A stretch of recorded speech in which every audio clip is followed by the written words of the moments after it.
Good morning, students. As you all know, in the previous class, I have given a brief introduction of the poem Christabel. I have given you a peek into the narrative and into the theme of the poem. Today, let's begin with the detailed explanation of the poem. This is the text of the poem. "'Tis the middle of night by the castle clock, and the owls have awakened the crowing cock. To wit, to woo, and hark again the crowing cock, how drowsily it crew." Coleridge in the first stanza is describing the scene of night and says, "'Tis the middle of the night by the castle clock." Castle clock is striking 12 and it is midnight. "And the owls have awakened the crowing cock." And the owls have started hooting, to wit, to woo. "And hark again the crowing cock, how drowsily it crew." The rooster, that cock means the rooster. The rooster is also crowing and it is crowing drowsily. Drowsily means sleepy. Because generally roosters crow early in the morning and this is not their time to make sound. So in the first stanza, it is midnight. The owl is hooting and the rooster is also producing low sound. One more thing to note is the setting. The midnight hour, as you all know, is often associated with supernatural happenings. And next, the hooting of the owl is also considered a bad omen, not a good sign. So the activity in the first stanza establishes the atmosphere of mystery and strangeness.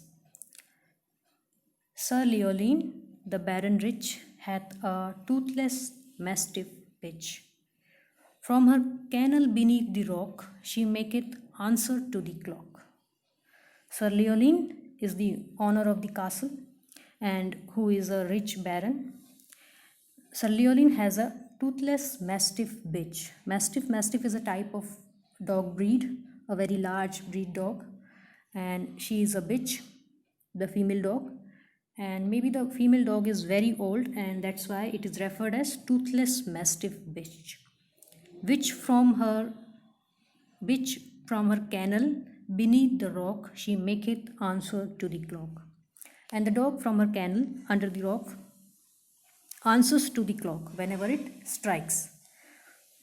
"For 4 for the quarters and 12 for the hour, ever and aye by shine and shower."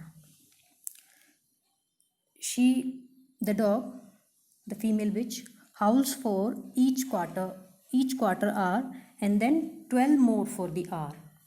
4 for the quarters and 12 for the hour. So the dog howls 4 for each quarter and 12 more for the hour.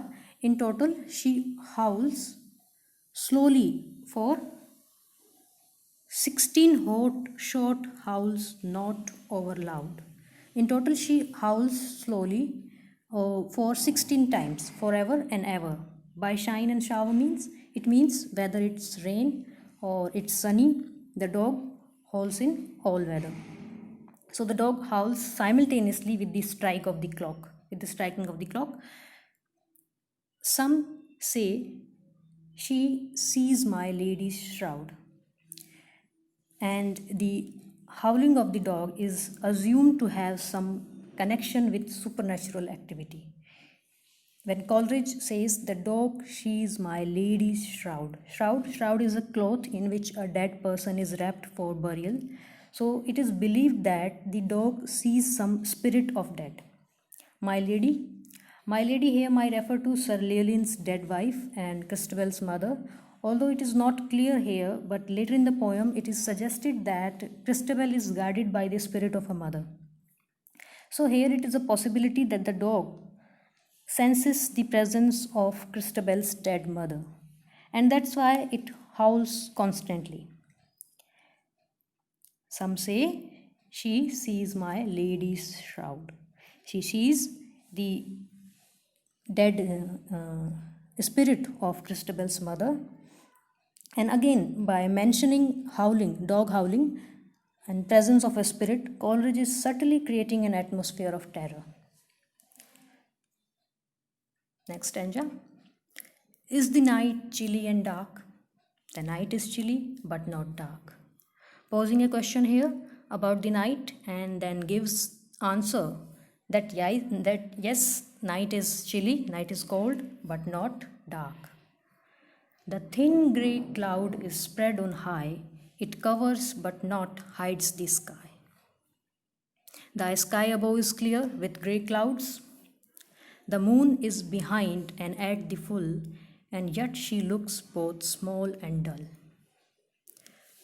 The full moon, it is the night of the full moon, again not, and another scary factor to the setting.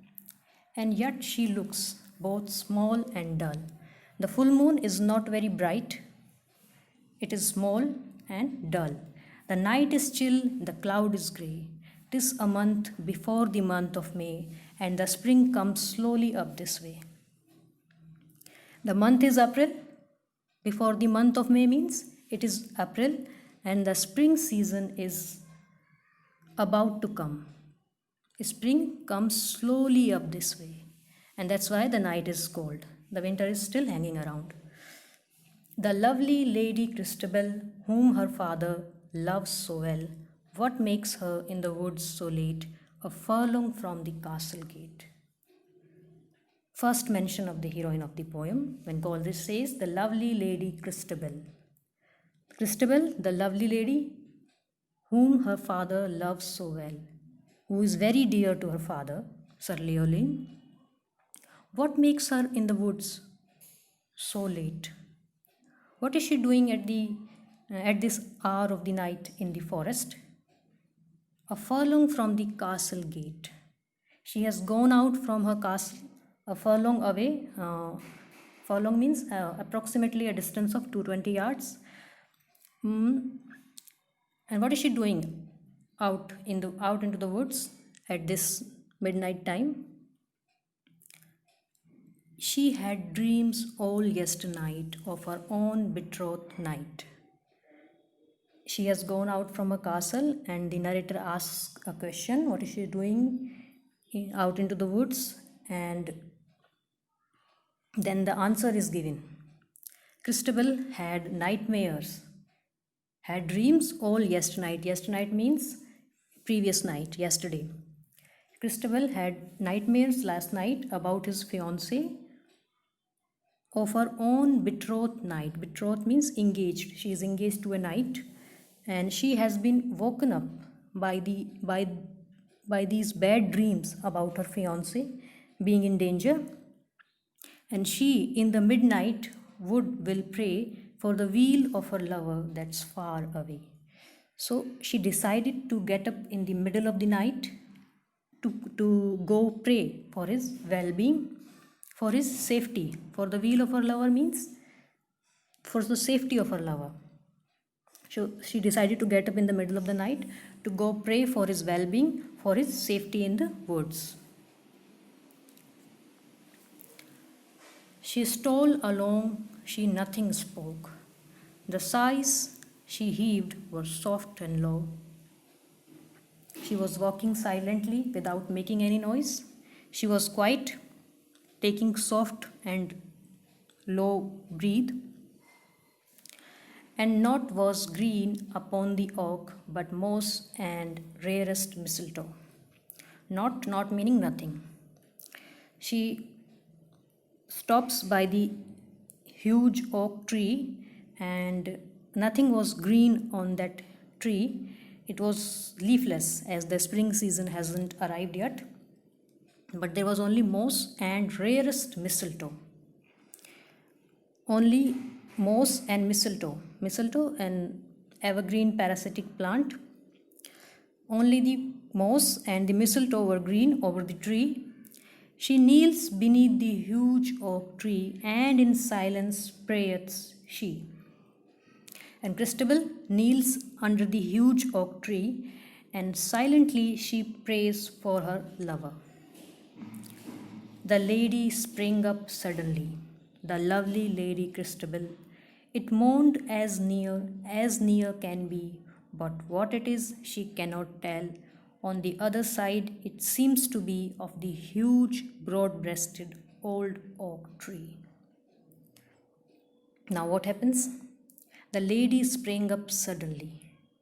Suddenly, while she was praying under the tree, she was startled by a sound, the lovely Lady Christabel.